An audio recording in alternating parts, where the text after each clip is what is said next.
Buenos días, tardes a todos ustedes. Bienvenidos a otra sesión de seminarios correspondiente al ciclo de materiales para energías limpias que estamos organizando los miembros del capítulo estudiantil.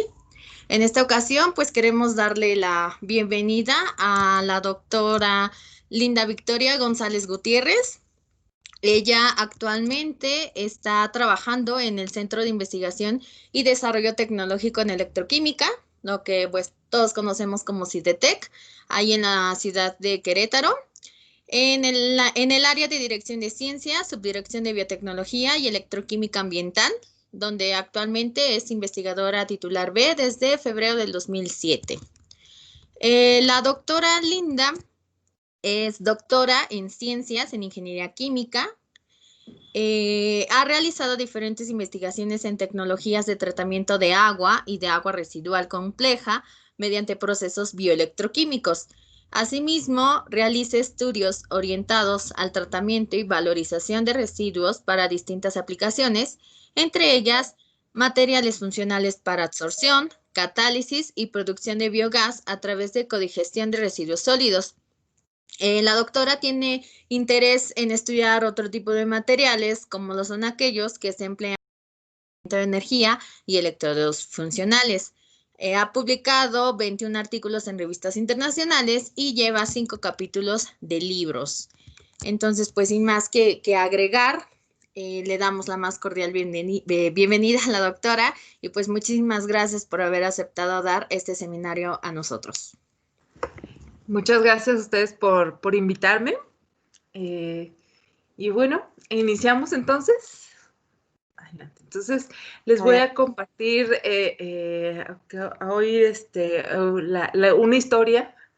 Bueno, la historia es que estuvimos trabajando con el doctor Luis Alberto Romero, que fue uno de mis estudiantes de doctorado.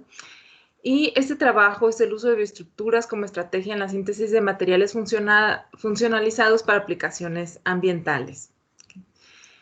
Muy bien. Rayos, ¿cómo se mueve? Creo que no me está pasando la diapositiva. Ah, ya. Ahora se fue más. Listo. Muy bien, entonces, bueno, dado el problema de residuos con el que todos trabajamos, buscamos reducirlos, pero sobre todo lo que estamos buscando es transformarlos y dar valor. Entonces, podemos hacer arte, podemos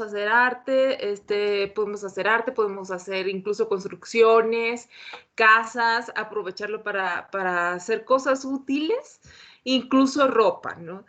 En el caso de, obviamente, este tipo de residuos a lo mejor poliméricos, que se pueden hacer otras transformaciones. Pero lo importante es que los residuos que tengamos, en lugar de que acaben en un relleno sanitario o incrementando el problema de la basura, busquemos transformar y dar valor a las cosas. Y en esa búsqueda de transformar residuos, nos vamos a los residuos orgánicos, en los que pues estos los hemos estado utilizando también normalmente para obtener energía, como es biogás, podemos obtener hidrógeno por degradación biológica en bioreactores, y hemos estado históricamente utilizando ya energía como combustible o energía también eléctrica, el biogás, ¿no? Incluso a partir de tratamiento de agua, pero también de tratamientos de residuos orgánicos. Y de estos podemos aprovechar no solamente estas transformaciones biológicas para obtener energía, sino también podemos aprovechar otras propiedades. Y si aprovechamos de los residuos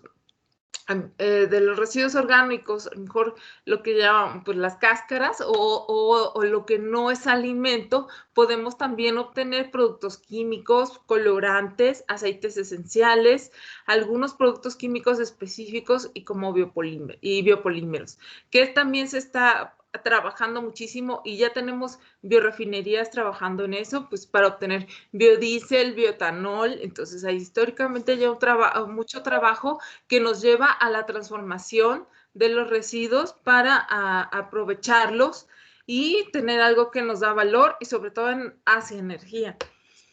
Y otro trabajo, bueno, biopolímeros también, para tratamiento de aguas puede ser, y otro trabajo que es en donde empezamos a entrar ya es el de obtener materiales funcionales a partir de estos residuos de materiales orgánicos y usarlos en el tratamiento y remediación de contaminantes. Que podemos entonces aprovechar estas cáscaras y otros tipos de residuos que también tenemos agroalimentarios. Son los del sistema quitina-quitosano, en los que también se han estado utilizando. Pues, ustedes como especialistas en materiales saben que hay muchísimas aplicaciones para el quitina y quitosano, y principalmente nos vamos a farmacia, cosmética, alimentación, pero sobre todo tenemos aplicaciones hacia biopolímeros, recubrimientos de alimentos, podemos tener membranas para tratamiento de agua, para quelación de contaminantes y muchísimas aplicaciones. Y bueno, de ahí nos vamos a lo que nos centra más en el tema que hemos estado estudiando, es en la valorización de residuos hacia su uso en ambiente y en energía. Entonces, tenemos distintos tipos de residuos. Aquí tenemos unos olotes. Los olotes se han estado utilizando muchísimo, así nomás, digo, se utilizan como alimento, pues se pueden peletizar para utilizarlos como fuente de energía, como gas de síntesis o como biogás. Pero los quise poner porque nosotros nos centramos en el uso de las cáscaras y o a lo mejor con huesitos, y hay tantas cosas en la naturaleza que no le ponemos atención y que podemos utilizar para estas aplicaciones en tratamiento, hacia tratamiento de agua y hacia energía. Si nosotros observamos con más detalles, en lugar de estar tirando las cáscaras de naranja o de otras frutas en nuestras casas, podemos ver que tienen una estructura como si fueran unas esponjitas. Obviamente es un material lignocelulósico, pero esto nos puede servir como material absorbente y pues ya se ha usado para esto. Tenemos también las cáscaras de nueces, de los huesitos de las aceitunas, que igual usamos a lo mejor y tiramos. Y estos se pueden también aprovechar para, como materiales de base para muchas aplicaciones. Okay. Los nopales obtienen, bueno, obviamente, aparte de su valor alimenticio, se pueden obtener biopolímeros que son muy útiles también para el tratamiento de agua, ya, dado que pues, pueden servir como coagulantes floculantes para metales, que no, en otro trabajo que no viene aquí, pero también su estructura se puede obtener de su estructura algún material funcional o algún material que sirva de base para funcionalizar y utilizarlo de otra forma. Aparte de los muchos usos que se están dando ya, porque también se produce biodiesel de ellos mismos, de su estructura. Y bueno, entonces estas biomasas o este tipo de que le llamamos biomasa o que podemos ver como basura nos pueden servir para utilizarla en tratamiento de agua. Se pueden obtener, como vemos aquí en esta foto un poquito, cómo puede ser su estructura porosa, como si fuera una esponja. Por lo tanto, puede servir para absorber contaminantes fácilmente del agua, incluso sin tener que llegar a carbonizarlos. Entonces, estos materiales podemos utilizarlos directamente para remediar a lo mejor cuerpos de agua y también utilizarlos en columnas de absorción. Y podemos utilizarlos o transformarlos para la recuperación de metales. Y para materiales, por utilizarlo como materiales para almacenamiento de energía, si los transformamos hacia carbones funcionalizados. Históricamente sabemos que los carbones activados los podemos obtener de varios tipos de materiales, como son principalmente la cáscara de coco. Es el que más he utilizado y que nos da buenas propiedades como carbón activado para tratamiento de agua y se utiliza normalmente en columnas de absorción de carbones activados. Pero otros materiales son también, pues, que podemos ver, y esta es una revisión reciente, el bambú, las semillas, como les platiqué, las cáscaras de nuez, los huesitos de las olivas, incluso de aguacate, incluso hasta flores, ¿no? Depende de, pero ¿cómo podemos saber si esto nos sirve o no? O que nos puede funcionar o no. Depende del tipo de material, la estructura de la cáscara o de este material o biomaterial va a ser diferente. Por lo tanto, tenemos que ver cómo se puede aprovechar y ver qué, a lo mejor, tratamiento químico y cómo complementar para que nos dure. Porque si tomamos un plátano, por ejemplo, aunque se han hecho muchos trabajos con los plátanos, el plátano contiene mucho azúcar en su estructura y eso va a hacer que se pueda degradar muy pronto.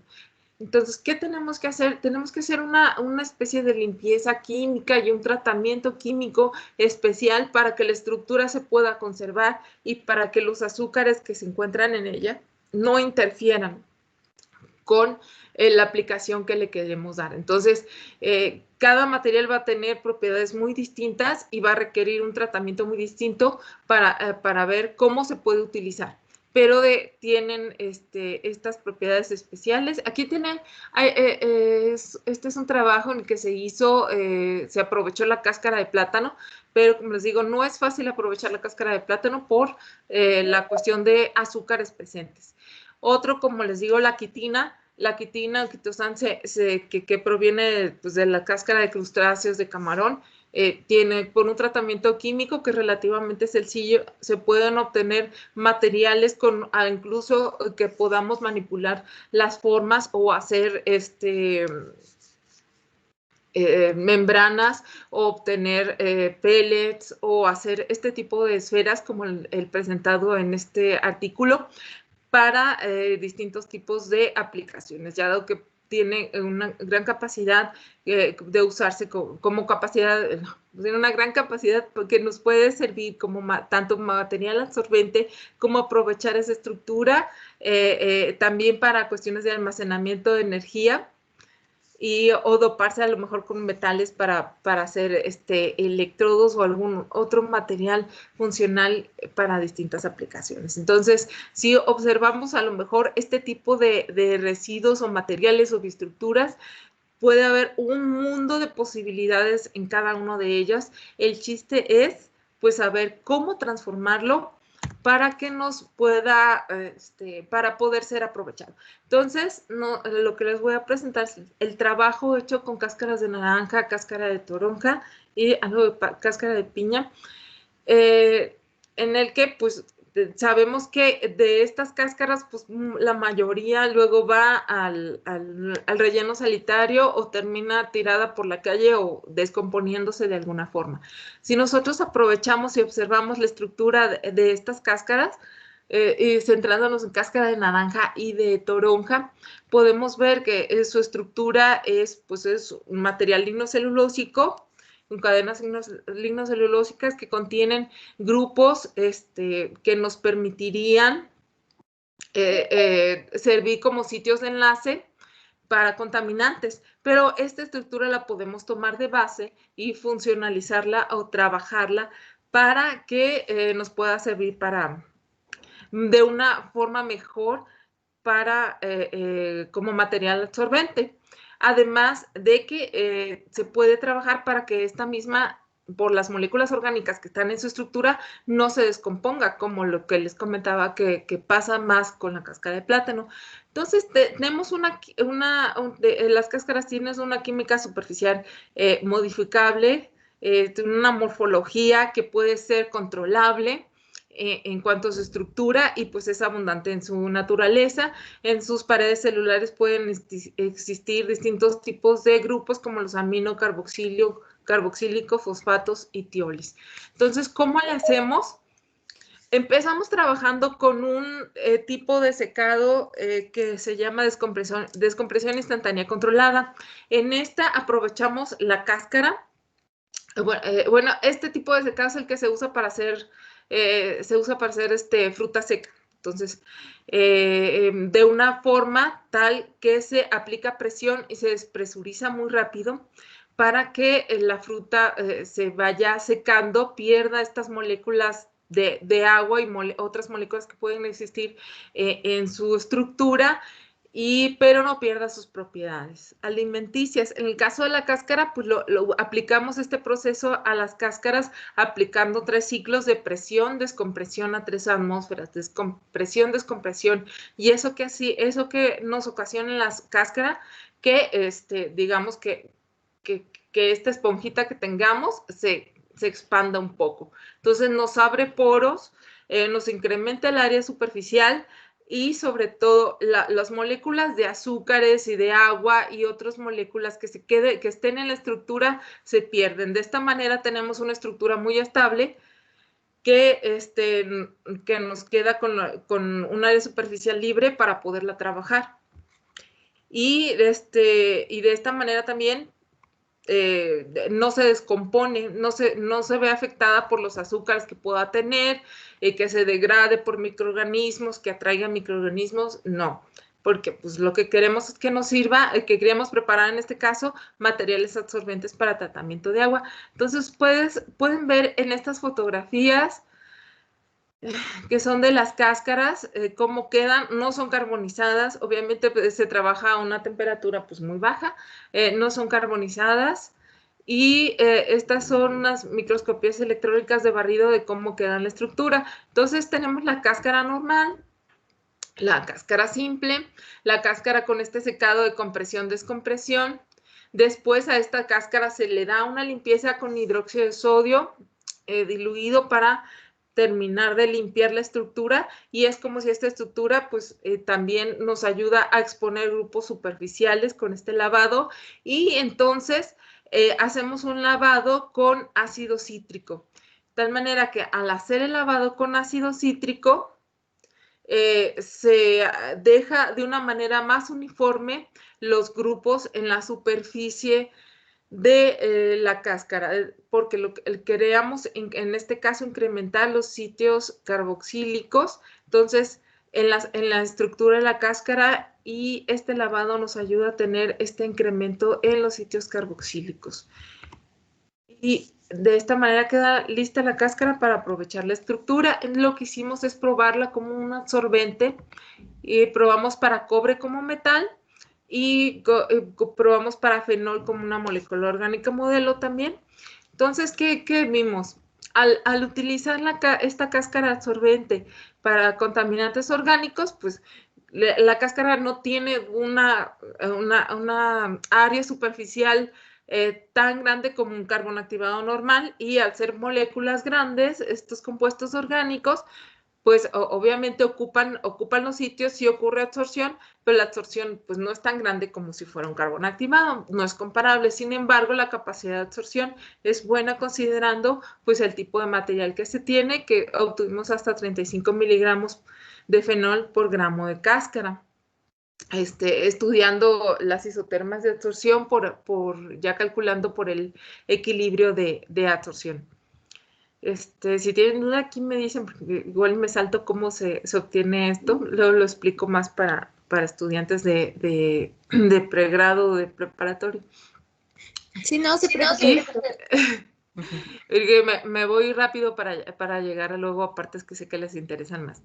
Y bueno, lo estudiamos para metales. Obviamente el metal, hacer una molécula más pequeña, tener estos sitios más disponibles, ocupan más espacio. Entonces la capacidad de absorción por el metal, en este caso el cobre, pues fue incluso comparable a niveles de carbones activados.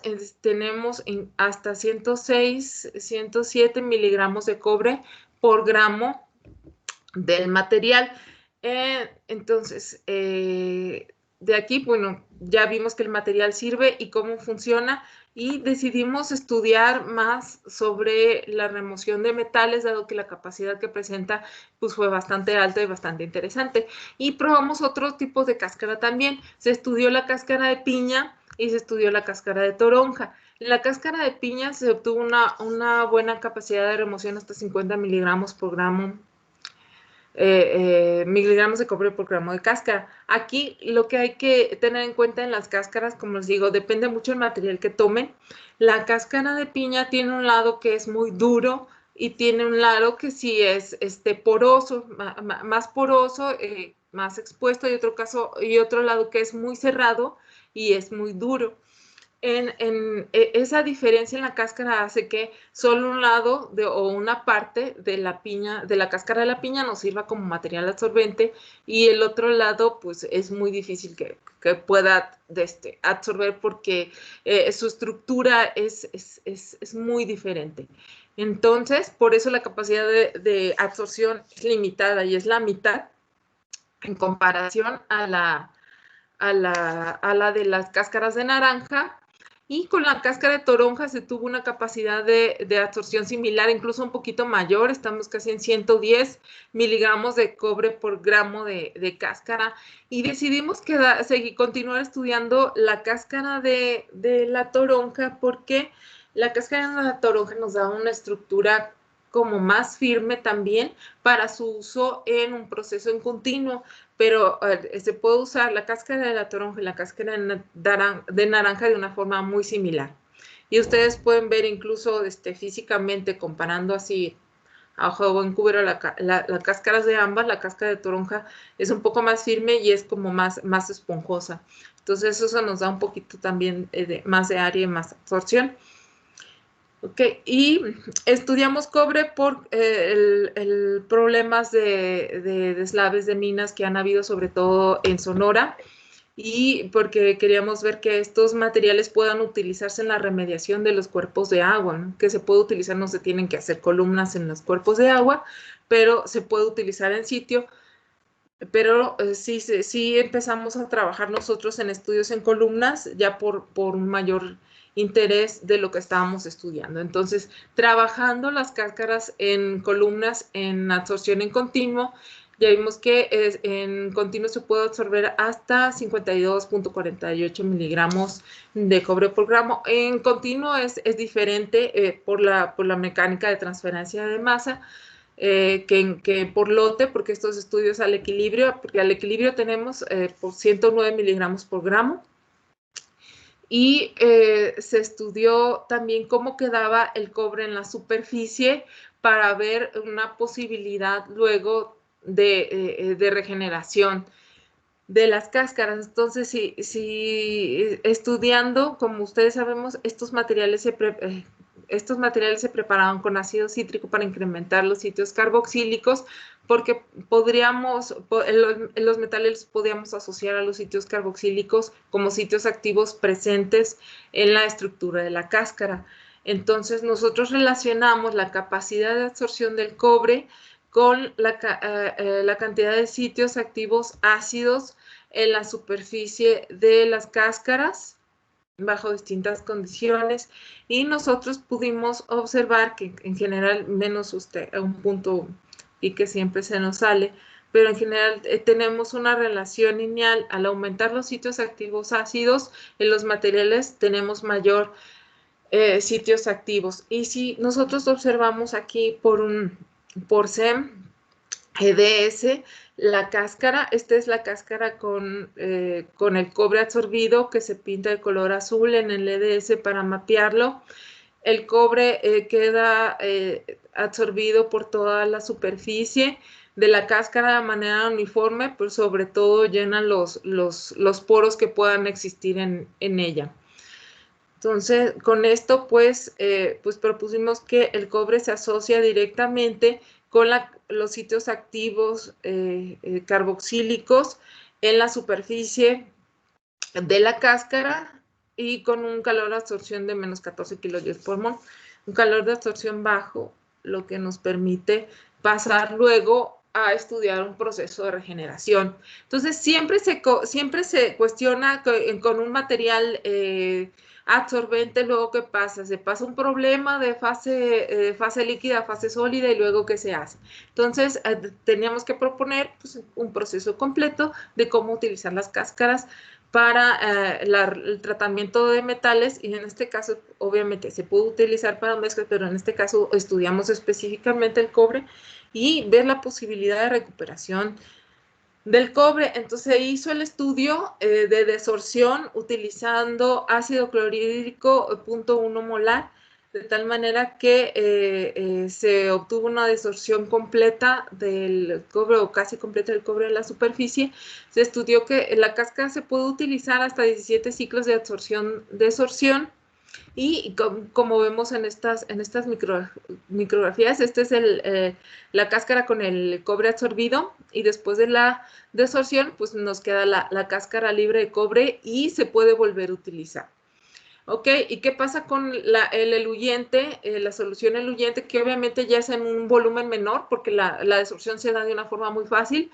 Lo pasamos a un proceso electroquímico, ese eluyente, eluyente con el cobre desorbido, donde previamente se determina cuál es digamos que el punto donde el cobre se puede desorber, y de la misma manera que se hace en minería, buscamos depositar electroquímicamente el cobre en una placa de cobre, del mismo cobre, para removerlo de la solución ácida, y de esta manera pues obtener un cobre digamos que más puro, y remover todo el cobre de la solución ácida para que tampoco quede de esa forma como residuo. Entonces se determinó que el potencial para depositar el cobre estaría alrededor de menos 0.4, no me acuerdo el número exacto, un poco bajo de menos 0.4 electron volt, y se aplicó el potencial de reducción del cobre, y se obtiene que a los alrededor, antes de los 80 minutos ya se tiene prácticamente constante la recuperación del cobre. Obviamente por equilibrio químico, equilibrio electroquímico no es como que al 100%, pero tenemos la solución casi completamente libre de cobre, y el cobre queda depositado en las láminas. ¿Y qué pasa cuando la cáscara se agota completamente su capacidad de absorción? Que sí, obviamente también por equilibrio llega un punto en que la cáscara pues ya no puede estar siendo reusada. Por eso tenemos un estimado de 17 ciclos. Lo pasamos a incineración. Entonces la cáscara con el cobre ya absorbido, que no se puede recuperar, lo pasamos a absorción, y este cobre absorbido funciona como catalizador, reduciendo la temperatura a la cual se descompone la cáscara. Estos son termogramas donde podemos ver la pérdida de peso respecto a la temperatura, y tenemos la temperatura de descomposición del material, que con el cobre absorbido sería 400 grados centígrados, y el subproducto de la incineración del cobre serían óxidos de cobre a un 54 con un contenido de cobre de 54.51%, lo que también se podría revalorar para recuperar cobre por algún otro proceso que puede ser también electroquímico. Y en base a eso, pues se propone un proceso en continuo donde podemos tener una columna de absorción para estar absorbiendo el metal, luego pasar el eluyente, el ácido de las eluciones en la regeneración de las cáscaras, para recuperarlo en un reactor electroquímico y obtener cobre cero depositado en láminas como recubrimiento, y pues con esto tenemos el agua tratada, ¿no? Y de las cáscaras agotadas, pues obtener óxidos de cobre. Eso es en cuanto al trabajo de cobre que se puede hacer con las cáscaras, que se puede hacer con mezclas de metales, sí, que falta más estudio todavía, sí, para el caso de competición. Pues, sin embargo, sí puede funcionar. Lo único que hay que cambiar, se tendría que cambiar, obviamente por equilibrios de cada metal, se tendría que cambiar la parte también de la recuperación electroquímica, porque se depositan a distintos potenciales. Pero bueno, de terminado trabajo de cobre, surgió la curiosidad, vamos a estudiar ahora con plata, con un metal muy distinto, de una naturaleza muy distinta, y para poder, el interés era porque ha habido mucho interés en cuestión de recuperación de plata, ya sea de la industria o completando procesos de recuperación por dispositivos. Entonces, y bueno, también la plata tiene mucho interés por su actividad catalítica, por antibacterial y por un material no conductivo, pues hacerlo conductivo y otras aplicaciones. Entonces, ¿qué hicimos? Vamos a estudiar cómo interactúan las cáscaras, ahora sí con más interés científico con la plata. Pero obviamente tenemos que ver ahora la cáscara, cómo va a funcionar para atraer a la plata y para que la plata se deposite, y funcione como absorbente, porque como ácido carboxílico, pues no funcionaría igual. Entonces, sabemos que la plata se asocia bien en los grupos amino, con urea, y es una forma en que también se usa en minería para su recuperación. Entonces, la cáscara, lo que hicimos fue buscar un tratamiento que nos queden grupos amino en la superficie para que la plata se pueda asociar con los grupos amino en el material. Ok, entonces, para esto utilizamos urea y se utilizó melamina. Para recubrir por impregnación incipiente húmeda a bajas temperaturas, 400 creo, y se hizo el tratamiento de la cáscara para recubrirla con grupos amino. Entonces, aquí podemos ver, este es el caso de cómo quedan las cáscaras, cáscara con urea, la cáscara con melamina. Lo que nos pasa con la melamina es que también el área superficial se ve afectada y el volumen de poros. Y en el caso de urea, aquí podemos ver cómo se encuentra la urea recubierta con plata. Aquí vimos al absorber la plata en estas cáscaras tratadas con urea, pues la plata recubre uniformemente la cáscara. Entonces, igual lo podemos ver aquí. Hicimos algo muy similar. La cáscara aminofuncionalizada y ya cargada o absorbida la plata. Los estudios los hicimos igual por lote, obteniendo la concentración en equilibrio, la máxima capacidad de absorción, alrededor de 60 miligramos de plata por gramo de cáscara, que es pues bastante bueno. Esto es en el caso de la máxima, que es la cáscara con urea. Esta es la cáscara cubierta con melamina. Y bueno, aquí tenemos una Q máxima de 72, es cierto, 72 miligramos de plata por gramo de cáscara, lo que es bastante bueno. Y por lote se obtuvo una capacidad de absorción en proceso continuo arriba de 15 miligramos de plata por gramo de cobre. Cuando se hizo el estudio igual en continuo de absorción-desorción, se encontró que solo se podían asegurar 3 ciclos de absorción y desorción, y el material se saturaba muy rápido. Por eso se estudió el calor de absorción por la plata, y fue de menos 48.75 kilojoules por mol. Si se acuerdan, el de calor de absorción por cobre era menos 14. ¿Esto qué significa? Que la plata se asocia muy fuertemente a la estructura de la cáscara. Entonces, se asocia tanto que pues en la absorción para usarse en distintos ciclos, pues es limitada, y la desorción es limitada, que puede ocurrir desorción en función de la concentración y del tipo de sustancia química que se use, pero más bien lo que nos surgió de curiosidad aquí es, bueno, ¿qué podemos hacer y cómo podemos estudiar esta asociación de la plata sobre la cáscara sobre la cáscara de toronja? Y fue ahí donde estudiamos un poquito más y quisimos estudiar el fenómeno superficial. Otra vez, ¿no? Aquí está. Listo. Okay. Entonces, seguimos con la plata y observamos, obviamente, la capacidad de absorción por plata contra el contenido de nitrógeno de las cáscaras y observamos una relación lineal de la plata con el contenido de nitrógeno, lo que nos indica que la plata se asocia directamente a los sitios que contienen nitrógeno en la cáscara. Específicamente pensamos que pues, a los grupos amino sobre esta y bueno, de ahí pensamos, bueno, ya asociamos sobre los grupos amino sobre la cáscara y ahora ¿qué hacemos? Y nos surge la curiosidad de cómo estudiamos esta química o fisicoquímica superficial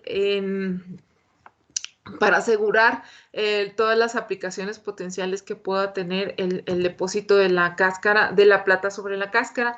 Para esto hicimos electrodos de pasta de carbono, que es un método por el cual se puede estudiar las reacciones interfaciales de la cáscara o del material pues, con lo que queremos depositar, que es en este caso en la plata. Es un método muy útil para caracterizar, digamos, electroquímicamente o para estudiar cómo puede funcionar el material en cuanto a sus fenómenos interfaciales, que es lo que nos interesaba y nos causó curiosidad. Entonces, para esto hicimos electrodos compositos mesoporosos preparados con grafito y con la cáscara en una proporción 80-20 utilizando aceite de silicón. Y lo pusimos en una celda electroquímica donde el electrodo de trabajo es el electrodo de pasta de carbono. Y bueno, probamos todos con la cáscara sola, hicimos obviamente blanco con solo grafito, el electrodo con una cáscara sola, el electrodo con la cáscara preparada con melamina, el electrodo con la cáscara preparada con urea y el electrodo con simple secado. ¿Okay? Entonces vamos a estudiar ahora sí solo lo que queda expuesto, que debe prepararse de una forma mezclada muy uniforme para que nos pueda dar un resultado en cuanto a cómo es la asociación en la superficie. Y para esto, pues, ya sea la plata se deja a que se impregne o llegue a un equilibrio en el electrodo en la solución de plata y se hace el estudio. Se hizo por voltametría cíclica y voltametría lineal. Y tenemos estos resultados como respuesta en donde aquí podemos ver el electrodo es una solución blanco sin plata y como es su respuesta, no tenemos ninguna señal que podamos, que nos pueda interferir, digamos, ahora sí con el estudio, digamos, tenemos que discriminar. Y aquí tenemos la respuesta de voltametría cíclica del electrodo solo grafito. Okay, este es las distintas cáscaras en cero plata y estas respuestas que están aquí son en solución de plata. Ay, ¿qué concentración era? Se me perdió. Sí, de 1 milimolar de plata de la voltametría cíclica. Y bueno, este es el electrodo de solo grafito, donde no vemos ninguna señal asociada a la plata. Este es el electrodo con la cáscara pura, donde podemos ver que ya tenemos, podemos ver una señal que que podemos asociar al redox, a la oxidación y reducción de la plata. Tenemos aquí el electrodo con melamina y este es el electrodo, la respuesta del electrodo con urea. Si ustedes se fijan, lo que va aumentando es la señal del pico del pico de reducción que tenemos aquí, que es de 4 microamperes. Y esta es con la cáscara sola. La existencia de esta señal nos explica la asociación de la plata ya en la superficie de la cáscara. Y aquí tenemos con la melamina que aumenta a 8 microamperes y con la urea aumenta a 12 microamperes. Okay. Entonces, esto podemos asociarlo, si seguimos estudiando esto, podemos asociarlo entonces con la concentración de la plata presente en la solución. Entonces, podemos ver en estos estudios. Esta es la cáscara solo con secado simple, este es el electrodo, y las señales que nos da a distintas concentraciones, aumentando la concentración de plata en solución de 0.18 a 0.9 milimolar, más o menos. Aquí está el electrodo con la cáscara modificada con melamina y el electrodo con la cáscara modificada con urea, y podemos ver un incremento más o menos proporcional de la concentración de plata al aumentar la concentración de plata. Con esto pues podemos ver y concluir que pues podríamos utilizar estos electrodos para hacer ciertas mediciones de concentración de plata a lo mejor, o podemos asociarlas, la concentración de plata en solución, la concentración de plata que se deposita en el material, y esto nos puede llevar a muchas otras aplicaciones interesantes. También lo que nos explica, y al ver estos resultados, es lo que nos confirma lo que ya habíamos visto de cómo la plata se asocia uniformemente con los sitios amino en la superficie, ya que aquí podemos ver la cáscara modificada con amino, con urea, y la cáscara modificada con melamina.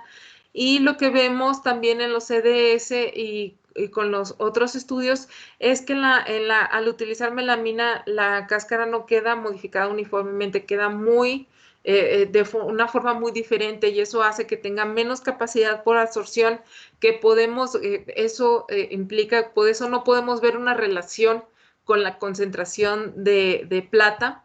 Y en el caso de la cáscara modificada con urea, sí podemos ver una concentración, una relación respecto a la concentración de plata, podemos ver un aumento en la capacidad de absorción, y de esta manera pues definimos también la utilidad de la modificación y la efectividad de la modificación para trabajar con la plata. Se hicieron estudios de XPS, que ustedes sabrán más porque a mí me apoyaron mucho en hacerlos. Se hizo en trabajo en colaboración, y fue mi alumno el que finalmente se hizo experto en cómo estudiarlos. Y lo que podemos ver con los estudios por XPS es cómo se obtienen o cómo se asocia la plata y cómo queda en la superficie de las cáscaras en sus fases, ¿no? Entonces, ¿cómo podemos identificar cómo se asocia a los grupos amino en la cáscara y confirmarlo, y también a grupos carboxílicos que puedan estar presentes en la cáscara? La presencia de grupos oxigenados en relación con la cáscara, pues nos implica o nos explica o nos confirma que también se asocia con grupos carboxílicos y no tanto con amino, pero en su mayor parte queda absorbida en los grupos en la estructura, en la cáscara, en los grupos amino. Y continuamos. Y por esto podemos definir que la modificación con urea es una modificación que nos deja una estructura homogénea y disponible para la absorción, en este caso de la plata, para su recuperación y para la interacción o el uso o aplicación con la plata absorbida en la cáscara que más se le pueda dar, ¿no? Entonces, para las aplicaciones potenciales, pero en el caso de la otra modificación que se probó, pues la superficie queda de una forma muy heterogénea, se pierde un poco porosidad, pero el principal problema es que como la superficie queda muy heterogénea, pues no se puede utilizar, digamos, de la misma manera, y no es tan efectivo en las aplicaciones potenciales que pueda tener de la plata sobre las cáscaras.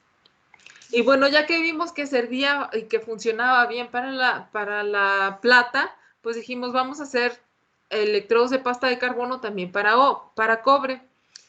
Y aquí, pues como ya vimos, pues el cobre se asociaba muy bien a la superficie de la cáscara mediante los grupos carboxílicos presentes en la superficie. Entonces aquí el chiste es preparar la superficie de la cáscara de tal manera que la absorción sea lo más homogénea posible o la modificación química más bien que sea lo más homogénea posible para que nos pueda dar una mayor absorción y una mejor interacción.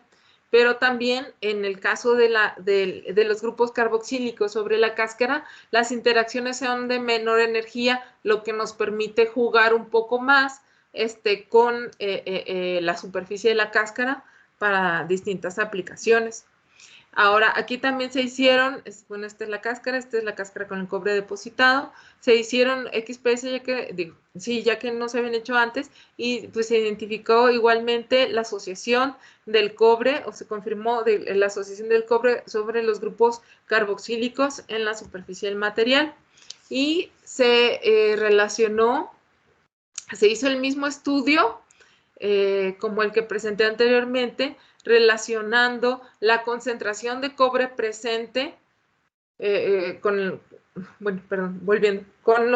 hizo las pastas de carbono y se relacionó la concentración de cobre presente en la solución con la corriente observada medida utilizando como electrodo de trabajo igual el electrodo de pasta, solo con la cáscara modificada con los carboxilos. Entonces pudimos observar, o se pudo observar, una relación también del pico de reducción del cobre proporcional a la concentración del cobre presente en solución. Y esto se puede hacer a distintas concentraciones de cobre, lo que nos permitiría estudiar o permitió estudiar a concentraciones incluso de niveles traza de cobre en solución acuosa, y se pudieron obtener curvas de calibración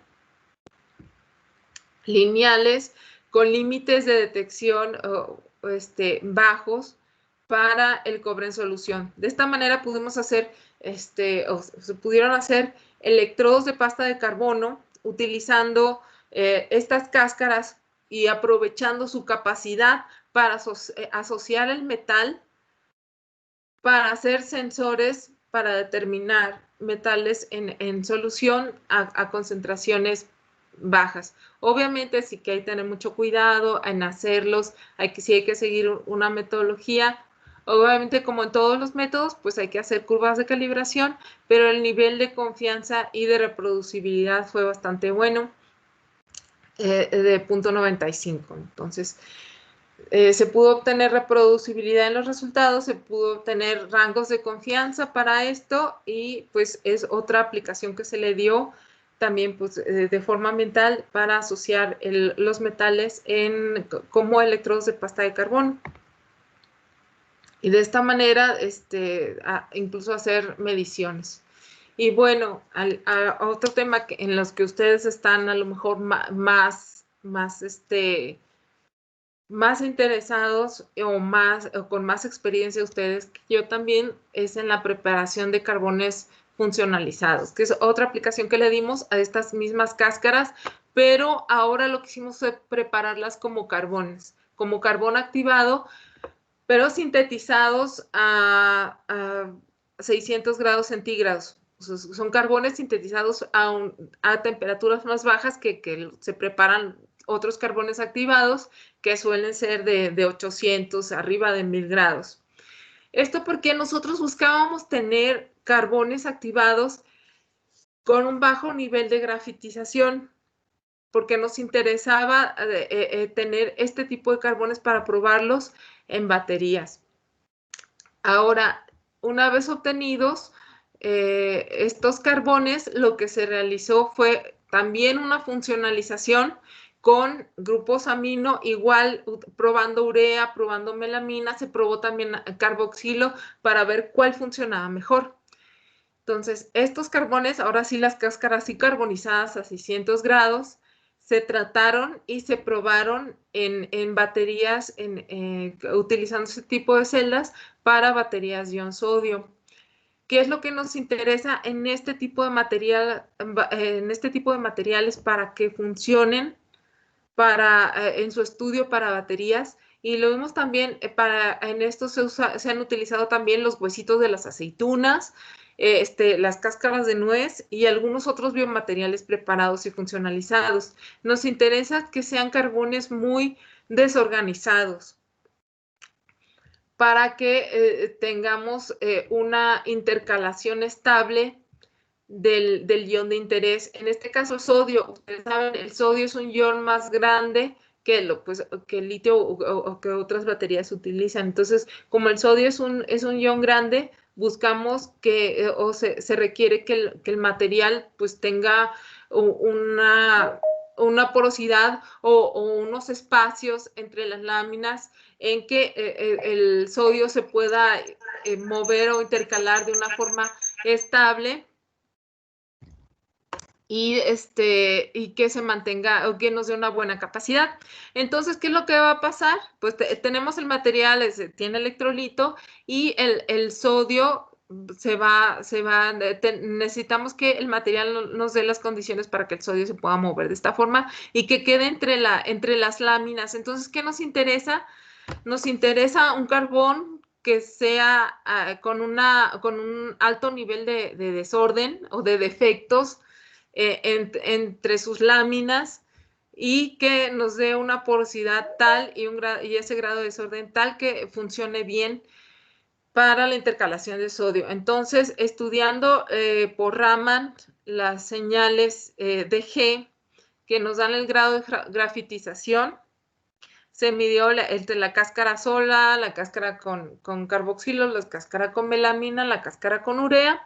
Y definitivamente en el mismo caso, al igual que la asociación de plata, las cáscaras modificada con grupos amino, bueno, el carbón, más bien, porque este sí está carbonizado, el carbón de cáscaras modificada con grupos amino nos dio un mayor grado de defectos en relación a grafito.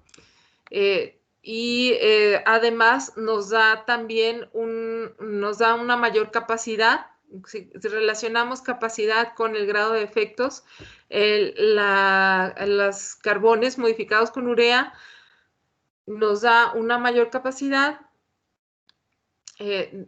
no solo por el grado de efectos, sino también la funcionalización con amino nos permite que nos ayuda a incrementar la capacidad, un poquito como capacitor, pero más que nada por la facilidad que le puede dar la intercalación de los grupos amino. Y si relacionamos capacidad con volumen de poro, aquí tenemos, este es el de melamina. En caso de los carbones que se trataron con melamina, igual los poros colapsan un poco, entonces no nos da tampoco, no nos impide el paso del sodio, y en el caso de la urea nos funciona muy bien. Aquí, ¿qué es importante para un carbón? El grado de grafitización, los poros, pero si nos queda un carbón con espacios muy cerrados, o con un carbón con espacios muy cerrados, el ion no va a poder intercalar bien. Entonces, ¿qué va a pasar? Que la batería va a empezar a perder capacidad, empezar a perder capacidad, o va a perder mucha capacidad, o no va a funcionar. Entonces, para que sirva como un material de intercalación, debe de el ion no quedarse atrapado en el material.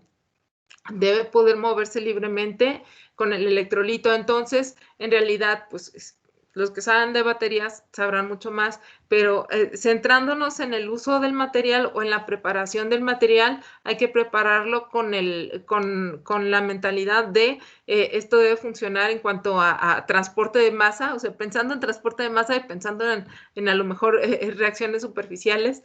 o fenómenos interfaciales, hay que pensar en el material de esa forma, ¿no? Para que pueda intercalar, para que pueda ser estable, para que no quede atrapado, para que no reaccione de otra forma.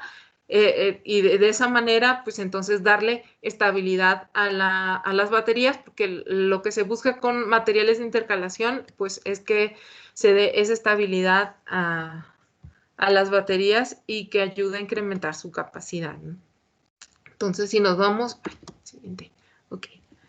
Brevemente, porque este trabajo de baterías igual se hizo con una colaboración. Lo que trabajamos con mi alumno fue en la preparación del material, aunque él sí hizo las pruebas de carga y descarga. Y aquí lo que podemos ver y lo que me interesa prepararle es mencionarles desde el punto de vista de la importancia de preparar el material y cómo probarlo para que den estabilidad. Entonces, si vemos los materiales y vemos la capacidad del primer ciclo, nos da una capacidad muy alta, o sea, comparable con otros biomateriales, en cuanto a miliamper por hora gramo. Entonces, aquí está el de urea, que es el que da más. El de ácido cítrico, pues no dio, la verdad, dio muy bajo, da más la cáscara sola. Pero el de urea sí funcionó mejor. Entonces, la funcionalización con aminos sí ayuda al incremento de la capacidad, pero sobre todo ayuda a que el material quede con las condiciones tales que se pueda haber una mejor intercalación. Sin embargo, sí la capacidad se pierde con los ciclos. De hecho, al segundo ciclo ya se pierde y queda una capacidad estable de 185 miliamperes por hora gramo. ¿Esto por qué? Pues porque sí hay cierta cantidad de sodio que sí queda atrapado en el material, pero después ya no se pierden, ¿no? Entonces, sí, en el primer ciclo, cierto material queda atrapado, pero posteriormente la capacidad es estable. Lo que pasa con muchos materiales de esta naturaleza. Sin embargo, el material puede ser aprovechable. Y la capacidad que se da sí es comparable con otros biomateriales y otros carbones que se utilizan o que se están probando como materiales de intercalación, que puede ayudar a lo mejor otra funcionalización, a lo mejor doparlo con algún otro elemento, puede incrementar mucho más la capacidad. O buscar otra preparación que nos ayude a incrementar los desorden y el espacio entre las láminas para que la intercalación sea más fácil. Entonces, desde el punto de vista de diseño de materiales, pues es allá donde vamos y donde hay más trabajo que hacer. Oh, pasa, por favor. Eso. Ok, se pasó de más.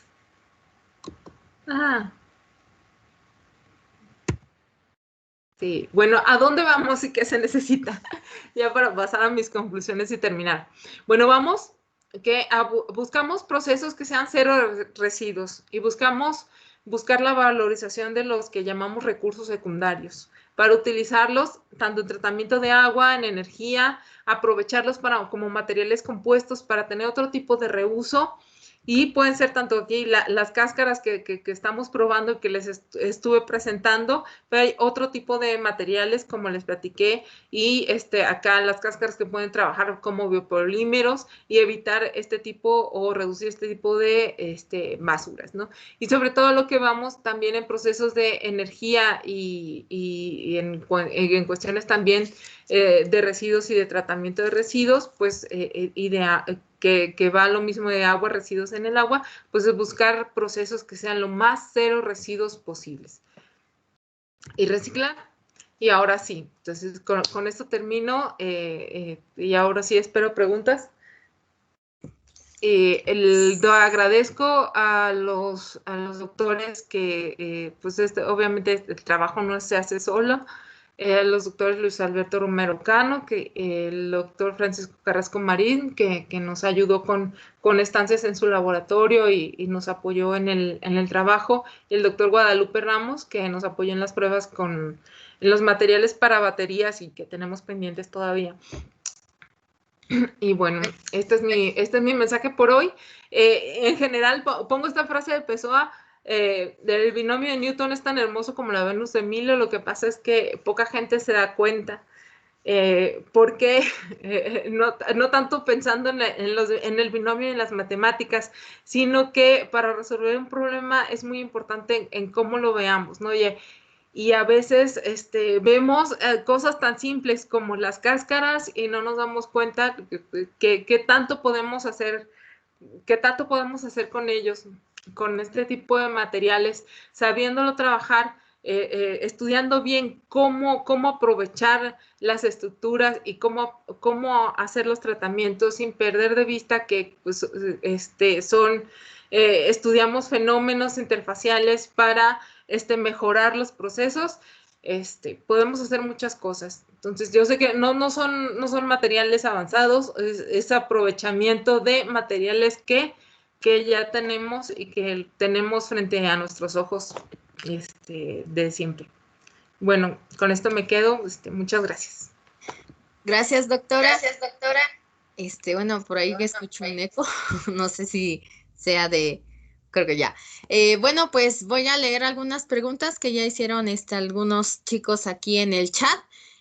Posteriormente, si alguien tiene alguna duda, bueno, no tenemos mucho tiempo, leeré estas preguntitas y al finalizar, si nos queda un poco de tiempo, pueden levantar la mano o escribirla. Y si no, bueno, creo que la doctora está en la mejor disposición de aclarar todas sus dudas, incluso de pues algunos posibles trabajos y colaboraciones con su grupo. Así que bueno, leeré las preguntas. Citlali Cerro nos dice, ¿con qué fin se agregó a la cáscara melamina y urea? Con el fin de, buscábamos la funcionalización de amonio, con amino, perdón. Me van las capas. Buscábamos que tuviéramos un material funcionalizado con grupos amino, que puede ser de muchas formas. Obviamente, a lo mejor no se nos ocurrió buscar aminoácidos o algo, porque buscábamos un material que sí nos diera una estabilidad de los grupos amino en la superficie de la cáscara. Y por el tipo de material, que es celulósico, a lo mejor no podíamos usar así como que cualquiera y que quedara un grupo cubierta de grupos aminos de una manera estable. Entonces, con la urea nos dio muy buenos resultados. No fue de fácil y no fue fácil a la primera y no fue con cualquier cosa. Sí, hubo que estar probando distintos métodos para tener un material con estabilidad de grupos amino en la superficie, que era lo que buscábamos. Por la naturaleza de la cáscara, pues no era tan simple. Porque tengo otro alumno que está haciendo funcionalización con amino, pero pues está sobre óxido de grafeno. Eso lo hace muy fácil, porque se une muy bien y es estable. Te digo que porque es muy diferente trabajar con grafeno, óxido de grafeno y cómo se juega con los grupos de otra forma.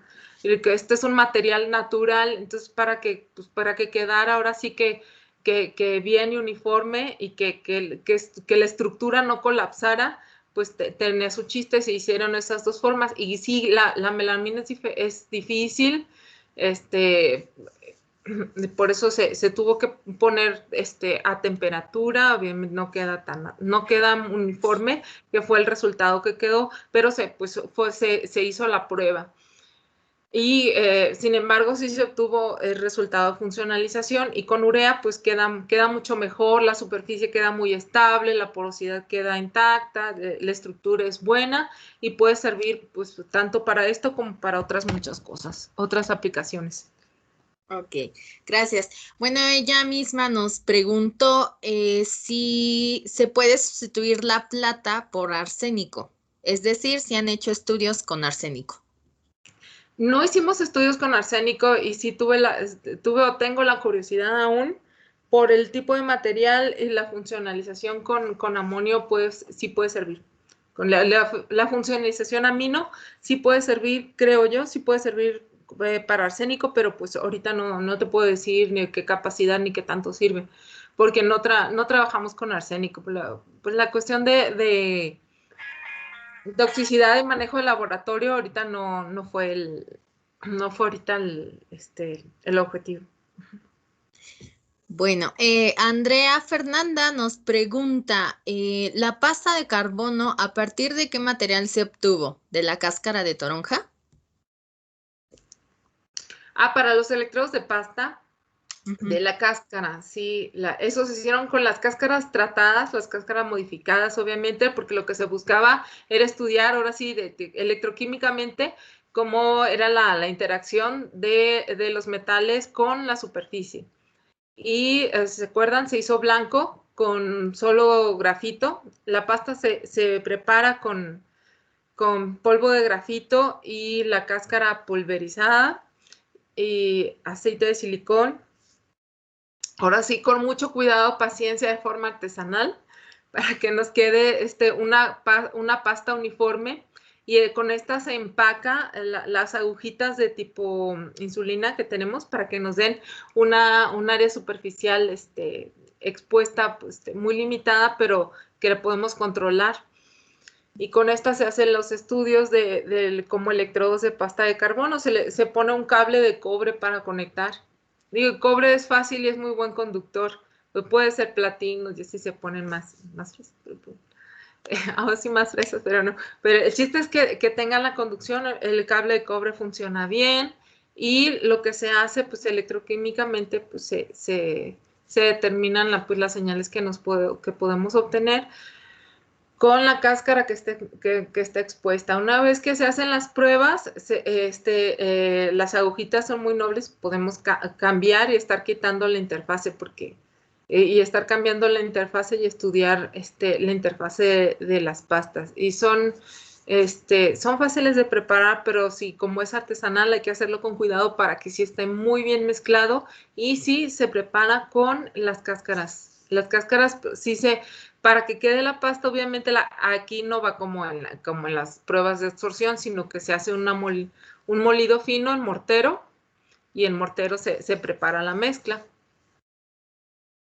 Ok.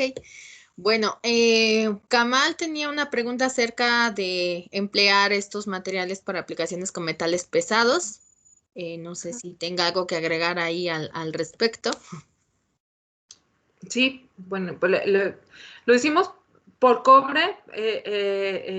Empezamos con cobre porque el interés como sonorense y de zona minera, pues era por los deslaves que habían estado habiendo continuamente y que ya había hay algo de contaminación en los cuerpos de agua por cobre y de ahí surgió el interés y sobre todo porque pues, ver la forma de hacer remediación natural que se puede hacer con las cáscaras preparadas sin tener que poner columnas, se puede hacer en sitio.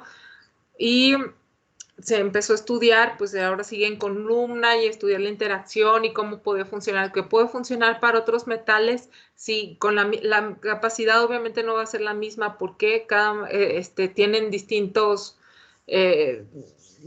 condiciones para su absorción.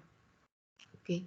Entonces, podemos usar la cáscara en mezcla en metales o probarlos individualmente para otros, modificando a lo mejor el pH de trabajo o viendo en qué condiciones se favorece la absorción.